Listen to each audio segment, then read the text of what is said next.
आखिर सरकार दोबारा से अपनी उसी दुकानदारी पर आ गई है। सेल पे देश को लगा दिया गया है। दोबारा से सरकार बेचो बेचो के नारे लगाने लगी है। बहुत पुरानी बात नहीं है, आपको तारीख याद होगी जब उत्तर प्रदेश में चुनाव का आखिरी चरण का मतदान हुआ था। 7 मार्च की तारीख थी। उसके 2 दिन बाद इस देश के प्रधानमंत्री दुनिया भर के लोगों से मीटिंग करके, कॉन्फ्रेंस करके कह रहे हैं ले लो ले लो ले लो भैया, देश का माल बिकाऊ है, ले लो। अगर आपको लग रहा है कि मैं ये बताने वाला हूँ कि कंपनी का प्राइवेटाइजेशन होगा, असेट मोनेटाइजेशन होगा, आपको लग रहा है कि कंपनियों के डिसइन्वेस्टमेंट की बात होगी और मैं पुराना रिकॉर्ड बार बार बजा रहा हूँ, तो आप गलतफहमी में हैं। इस देश की बहुत बड़ी संपदा बेचने की तैयारी है और ये सरकार खुलेआम बेच रही है।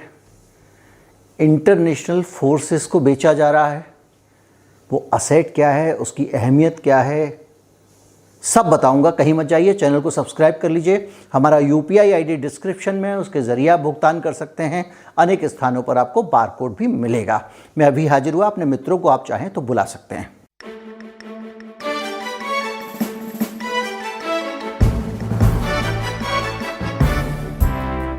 एक जनरल नॉलेज का सवाल है कि किसी भी देश की अपनी संपदा क्या होती है, किसी भी देश की पहचान क्या होती है, देश क्या होता है। आप एक सामान्य परिभाषा जानते होंगे कि किसी एक भौगोलिक दायरे में किसी एक शासन द्वारा शासित लोगों का समूह एक देश होता है। कुछ लोग कहेंगे कि साहब वो एक तरह की संस्कृति के लोग होते हैं, एक तरह के कल्चर के लोग होते हैं, एक ज़मीन में रहते हैं। तो भारत तो बहुत बहुल तरह तरह की संस्कृतियों का देश है। अगर एक ही सरकार चलाती है, तो यूरोपियन यूनियन में तो आधी सरकार कई सारे देशों को मिलकर चला रही है। तो वो क्या चीज़ हुई जो किसी एक देश की एक ही होती है। संस्कृति भी 2 देशों की एक हो सकती है। बहुत सारे लोगों की जो भारत में रहते हैं उनकी संस्कृति वैसी ही है जैसी कि बांग्लादेश में रहने वाले लोगों की है। उनका खान पान, रहन सहन, कपड़े लत्ते, भाषा, बोली सब कुछ वही है। तो यूनिक चीज़ क्या है? एक यूनिक चीज़ होती है किसी देश की ज़मीन, उसकी धरती। और उस धरती को ही प्यार करने को लोग देश को प्यार करना कहते हैं। और धीरे से सरकारें आपको ये समझाने की कोशिश करती हैं कि जो सरकार देश को चला रही है उससे प्यार करो, ये देशभक्ति है। तो आपकी ज़मीन आपके देश का सबसे बड़ा असेट है, वो देश की पहचान है। अगर मेरी आधी ज़मीन चली गई तो मेरा आधा देश चला गया। यूक्रेन में और रूस में एक जैसी संस्कृतियों के लोग हैं, उसके बावजूद दोनों में युद्ध हो रहा है और रूस यूक्रेन की धरती को ही तो हड़प रहा है। ठीक वैसे जैसे हमारी बहुत सारी धरती चीन हड़प कर बैठा है। तो अब ये वीडियो में इतनी सारी बातें बताने का मकसद क्या है? इतनी सारी बातें बताने का मकसद ये है कि हमारे देश की ज़मीन बेची जा रही है। माननीय सरकार इस ज़मीन के लिए विदेशी खरीदारों के मन टटोल रही है। खुद प्रधानमंत्री बैठकर ग्लोबल इन्वेस्टर से बात कर रहे हैं। विषय है असेट मोनेटाइजेशन। उत्तर प्रदेश के चुनावों के वोट पड़ते ही, नतीजा आने से भी पहले वो इस काम में शुरू हो जाते हैं। अब आप कहेंगे कि ये ग्लोबल प्लेयर्स को असेट मोनेटाइजेशन पे भाषण दिया, ये तो पहले से चला आ रहा है। लेकिन ये थोड़ा सा फ़र्क तरीका है। अभी तक जो असेट मोनेटाइजेशन हो रहा था वो ये हो रहा था कि सरकारी कंपनियों में शेयर बेच दिए जाएं, कुछ सरकारी कंपनियां ही बेच दी जाएं। BSNL की बात आई, LIC नहीं बेच पाए, LIC के शेयर ही बेच दो। कुछ ना कुछ बेच दो और पैसे जुटाओ। पैसे सरकार क्यों जुटाना चाहती है, इसको भी संक्षेप में समझ लें। सरकार इसलिए जुटाना चाहती है क्योंकि उसका फिस्कल डेफिसिट बढ़ गया है। सरकार का घाटा बढ़ गया है और सरकार जब अपने खर्चे आमदनी अठन्नी खर्चा रुपया कर देती है तो सरकार की जिम्मेदारी बनती है, भैया आपने टैक्स तो वसूला 10 रुपये, टैक्स हर तरफ से बढ़ा लिया, हर चीज़ महंगी कर दी, पेट्रोल महंगा कर दिया, टैक्स बढ़ा के अब भी सरकार घाटे में है, तो वो पैसा कहाँ खर्च कर रही है कुछ कहने की ज़रूरत नहीं है। करूँगा तो पॉलिटिकल लगेगा बयान, इसलिए मैं उस पर जाना नहीं चाहता हूँ। बहरहाल कंपनियाँ बेचने में सरकार को लगा कि कुछ हो नहीं रहा है, सफलता मिल नहीं रही है सरकारी कंपनियाँ बेचने में, बावजूद इसके कि जितने की कंपनियाँ बिक रही थी उससे तो ज़्यादा के असेट थे। तो सरकार ने एक और फार्मूला निकाला है और ये फार्मूला लिखा है वो है ब्राउनफील्ड असेट्स मोनेटाइजेशन। यानी कि जो सरकारी संपत्तियां हैं, ज़मीनें हैं, वो ग्लोबल इन्वेस्टर्स को बेची जाएंगी। वो ज़मीन जो देश की, किसी भी देश की सबसे बड़ी धरोहर होती है, जिसके लिए इस देश का सैनिक जान देता है। मोदी जी ने जो ग्लोबल प्लेयर्स थे जिनको वो बता रहे थे कि हमारे पास हमारी टोकरी में क्या क्या बिकाऊ है, उनको बताया कि सरकार ने नेशनल लैंड मोनेटाइजेशन कॉरपोरेशन को क्लियर कर दिया कैबिनेट ने। इसका मतलब क्या हुआ कि केंद्र की जो कैबिनेट है, मंत्रिमंडल है, उसने एक नेशनल लैंड मोनेटाइजेशन कॉरपोरेशन बनाया है।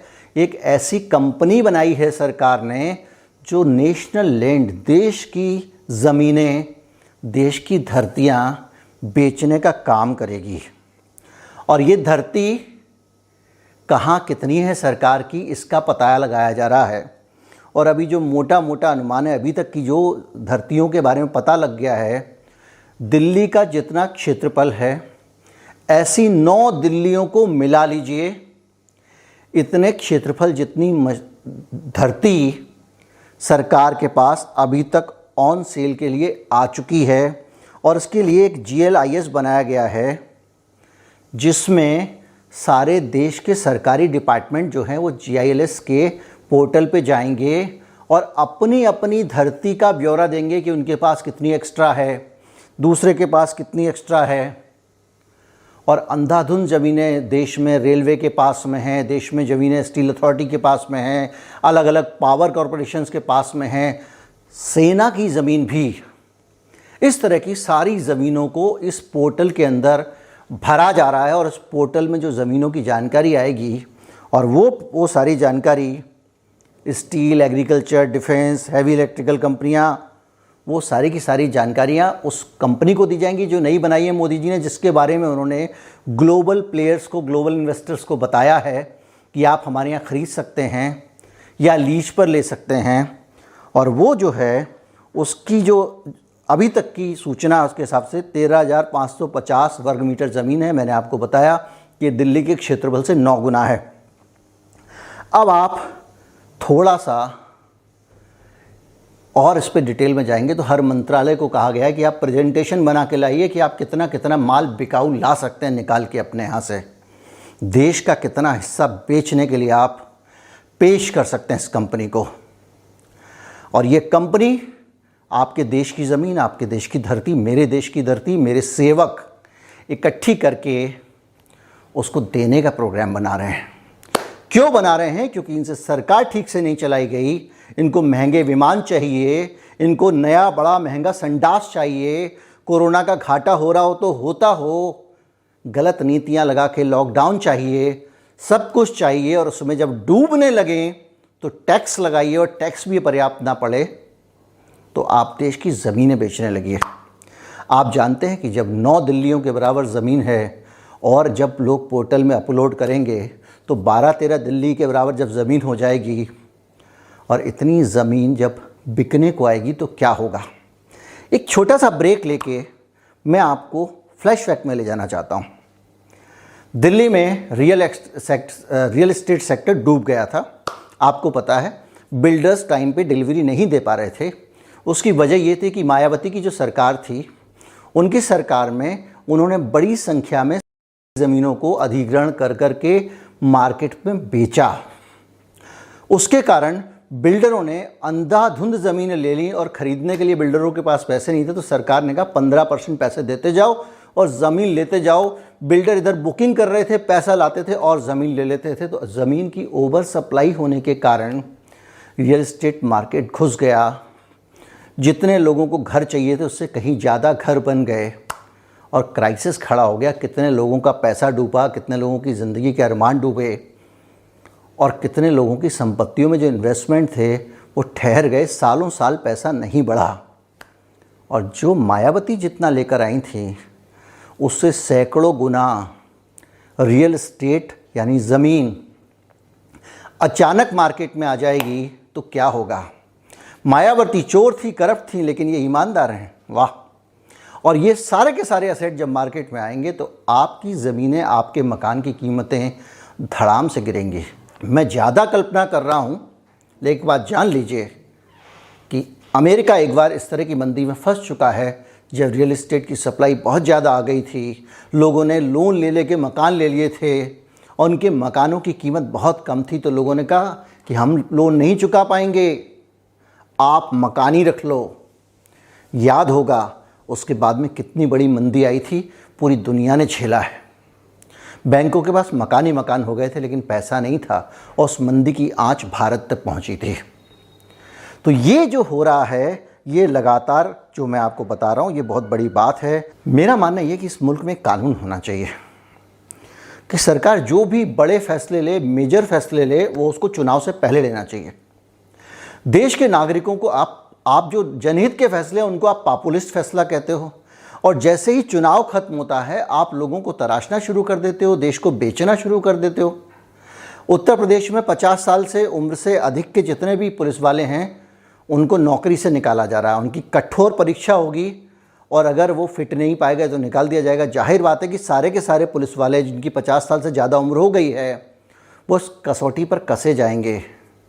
आचार्य रामचंद्र शुक्ल ने अपना एक निबंध था क्रोध, उसमें लिखा था कि परीक्षा के समय खरा से खरा सोना कांप जाता है। जब आपके सामने 50 साल की उम्र में आपके बच्चे बड़े हो रहे होंगे, आप अपने बच्चों की पढ़ाई की, उनकी भविष्य की तैयारी कर रहे होंगे, आपने प्लान किया होगा कि मैं अपनी बेटी की शादी कर दूंगा। उस दौरान सरकार आपकी नौकरी खाना चाहती है क्योंकि सरकार घाटे में चल रही है, उसको घाटे को पूरा करना है और उस घाटे को पूरा करने का प्लान चुनाव खत्म होते ही लागू कर दिया जाता है। चुनाव खत्म होते ही देश की ज़मीन सबसे कीमती एसेट होती है, वो बेची जाती है। कुछ लोग कह रहे हैं कि बेची नहीं जाएगी, ये भ्रम फैलाने की कोशिश है। जो ज़मीनें हैं वो बाकायदा बेची जा रही हैं और मायावती जी ने जो ज़मीनें दी थी वो ज़मीनें भी लीज़ पर दी गई थी, किराए पर दी गई थी, 100 साल के परमानेंट बेची नहीं गई थी। तो अगर आप इसको बेचना नहीं कह रहे हैं, जबकि कहीं पे भी सरकार ने स्पष्ट नहीं किया है कि इन ज़मीनों को, सरकार ने गोल मोल शब्द इस्तेमाल किया है जिसको वो कह रहे हैं असेट मोनेटाइजेशन, यानी हमारी जो संपदा है, धरोहर है, उसको धन में बदल रहे हैं। और ये जो धन में बदलने का काम है, इतना पैसा बेच रहे हैं। मुझे सोशल मीडिया का कमेंट याद आ गया कि 70 साल में कमाया नहीं होता बेटा तुम्हारे पुरखों ने, तुम आज गंवा कैसे रहे होते। जो भी है, ये एक बहुत सीरियस स्टेट ऑफ अफेयर है। जो लोग सचमुच राष्ट्रवादी हैं, इस ज़मीन से, भारत माता से प्यार करते हैं, जो इस देश से प्यार करते हैं, जिनको लगता है कि ज़मीन और भूधन ही देश है, तो ये जानते हैं कि भारत की ज़मीन, भारत की धरती पे भारत के लोगों का हक है, वो विदेशी हाथों में इस तरह से ज़मीन बेचने की, इस देश के सदर की कोशिश पर सवाल ज़रूर उठाएं। लॉजिकल थिंकिंग रखिए। आज सुबह एक मीटिंग चल रही थी तो जो हलवाई महोदय थे उनसे कुछ चर्चा चल रही थी कि होली की पार्टी के लिए RWA के लोग कर रहे थे बातचीत। तो जो हलवाई महोदय से उनसे पूछा गया कि भाई साहब, तो उन्होंने कहा देखिए पहले 130 रुपये का जो तेल का टिन आता था, 1300 रुपये का आता था, वो 2700-2800 रुपये का हो गया है और अब 3000 से भी ऊपर जाने वाला है, इसलिए मैं आपको उतने पैसे में ये कैटरिंग नहीं कर पाऊँगा। हलवाई महोदय ने कहा। तो हमारे सदस्य ने कहा कि भाई तेल की महंगाई हो गई। उनमें से एक व्यक्ति थे, उन्होंने, आजकल लोग राजनीतिक चुहलबाजी बहुत करते हैं, तो उन्होंने उनसे कहा कि फिर आपने वोट किसको दिया? तो बोले तेल 5000 भी हो जाए वोट तो मैं उन्हीं को दूंगा। तो ये जो सोच है कि टेढ़ा है पर मेरा है। इस सोच से ज़रा बाहर निकलिए, क्रिटिकल सोच रखिए। आप रेफरी हैं, आप एम्पायर हैं। आपको तय करना है कि कौन सही तरीके से खेल रहा है, कौन नहीं खेल रहा है। आप फैन नहीं हैं, आप एम्पायर की जगह खड़े हुए हैं, दर्शक दीर्घा में नहीं बैठे हुए हैं। ये आपका देश है और इसलिए प्लीज़ जागरूक रहिए। अच्छाइयों पे ध्यान दीजिए, बुराइयों पे ध्यान दीजिए, असेस कीजिए। अच्छाइयाँ सरकार बहुत बता रही है, बुराइयाँ गोदी मीडिया भी नहीं बता रहा है। हमारे जैसे कुछ लोग बता रहे हैं। इस तरह के फैसले आने के बाद कोई किसी को नहीं बता रहा है। मीठी मीठी शब्दावली में उलझा दिया गया है। उम्मीद करता हूँ वीडियो आपको अच्छा लगा होगा। अच्छा लगा हो तो ज़्यादा से ज़्यादा लोगों तक पहुँचाएँ। चैनल को सब्सक्राइब कर लें। अपने अंदर की देशभक्ति को देशभक्ति रहने दें, उसको सत्ता भक्ति ना बनाएं। नमस्कार, जय हिंद।